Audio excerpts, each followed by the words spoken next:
لم یروا کم اہلکنا قبلہم من القرون انہم الیہم لا یرجعون۔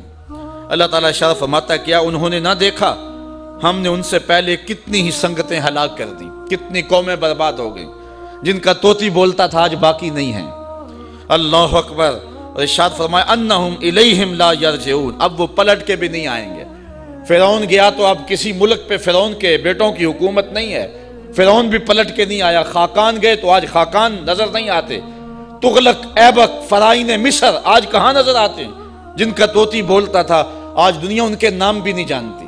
میں آپ سے پوچھتا ہوں، میرے جو سننے والے لوگ ہیں، ان کی چمکتی پیشانیاں اور ان کی روشن آنکھیں بتاتی ہیں کہ یہ باشعور لوگ ہیں۔ چونکہ یہاں آ ہی باشعور سکتا ہے، چونکہ میرے پاس نہ تو لچھے دار تقریر ہے، نہ کان پہ رکھ کر کے میں سر کھینچ سکتا ہوں، تو پھر ظاہر ہے جو ان مقاصد کے لیے آتے ہیں وہ ہماری مجالس میں تو نہیں آئیں گے۔ یہاں تو وہی آئے گا کہ جس کے سینے کے اندر جو ہے وہ جستجو کی روشنی ہے۔ یہاں تو وہی آئے گا کہ جو قرآن مجید کی تفہیم کا نور اور اس کے سمجھنے کا جذبہ سینے میں رکھتا ہے۔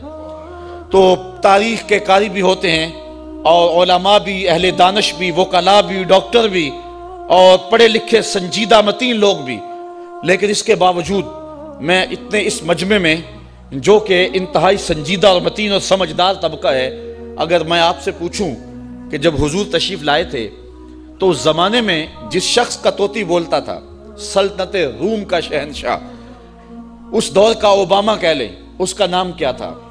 تو کوئی تاریخ کا تازہ مطالعہ رکھتا ہو تو شاید وہ نام بتا دے، لیکن باقیوں کو اس کا نام یاد نہیں ہوگا۔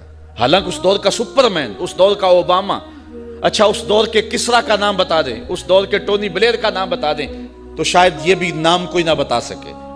یار وہ جن کا طوطی بولتا تھا ان کے نام بھی یاد نہیں ہیں۔ اور آؤ کسی بچے سے بھی پوچھ لیں کہ حضور کے مؤذن کا نام کیا تھا، تو وہ سر اٹھا کے کہے گا کہ بلال حبشی۔ تو پھر حق ہی غالب ہوتا ہے، اور حق کے ہی پھریرے اور حق کے ہی اجالے ہوتے ہیں۔ اللہ فرماتا ہے وہ گئے، وہ جو جانے والے ہیں وہ تو پلٹ کے نہیں آئے ہیں۔ اللہ فرماتا ہے وہ کبھی نہیں آئیں گے۔ انہم الیہم لا یرجعون، وہ شہنشاہ، وہ کج کلا جن کے طوطی بولتے تھے آج ان کا نام بھی باقی نہیں ہے، لیکن کسی بھی منبر اور کسی بھی محراب سے کان لگا کے سنو محمد کے بلال کا نام بھی باقی ہوگا۔ تو فرمایا کہ الم یروا کم اہلکنا قبلہم من القرون، دیکھو کہ ہم نے کتنی بستیاں برباد کر دی، کتنی سنگتیں تباہ کر دی۔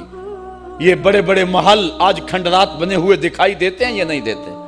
یہ سکندر ذوالقرنین کا قلعہ میں نے دیکھا ہے یونان کے اندر، وہ اتنا اونچا کہ حیرت گم ہوتی ہے اور دنیا کے عجائب میں سے ہے، لیکن وہاں حسرتیں ٹپک رہی ہیں، برس رہی ہیں۔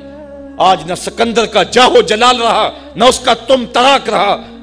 آج وہاں آثار قدیمہ کے طور پہ انہوں نے اس قلعے کو محفوظ تو رکھا ہے، لیکن آج وہاں زندگی کی رمق نہیں ہے، وہاں زندگی کا اجالا نہیں ہے۔